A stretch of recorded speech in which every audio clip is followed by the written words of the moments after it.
The money that I'm making between £100,000 and £130,000 a month. I don't need that. There's a lot of disposable income after tax as well.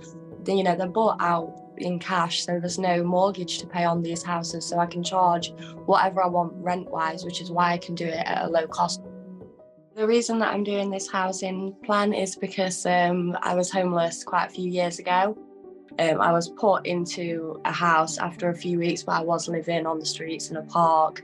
I've also been using food banks. I've got 2 children.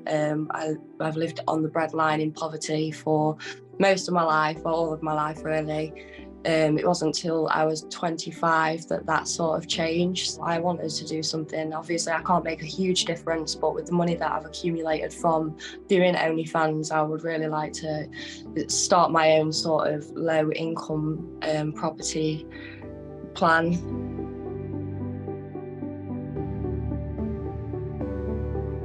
So I have 2 properties at the moment that I'm renovating. One is one that I'm currently living in, which is a 4-bedroom house, which I'll be moving out of when it's done.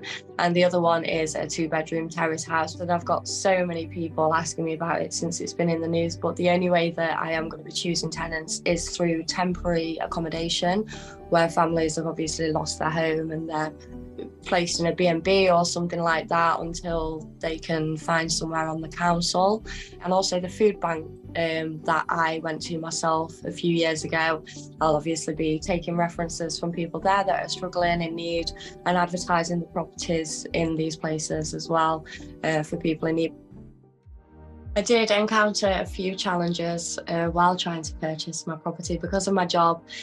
So basically, I've been shut down by banks numerous times.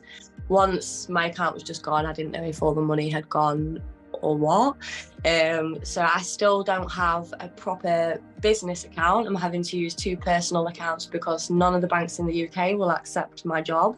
Before I bought the first house outright, I did try to get a mortgage, but I was refused a mortgage because of the job. And then that's when I said, right, I'm going to buy these outright now.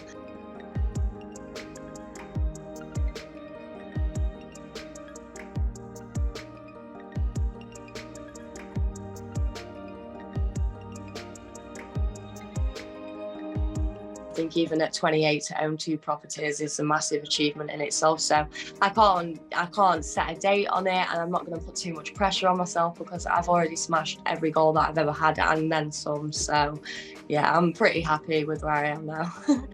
Every sex worker is still just a person at the end of the day. Whatever the negative people are saying, it's nothing, because what I am doing is genuinely, I don't have to do it. I am trying to just, even if it's only 8 people that get an easier life, it's 8 people more than if I wasn't here, so.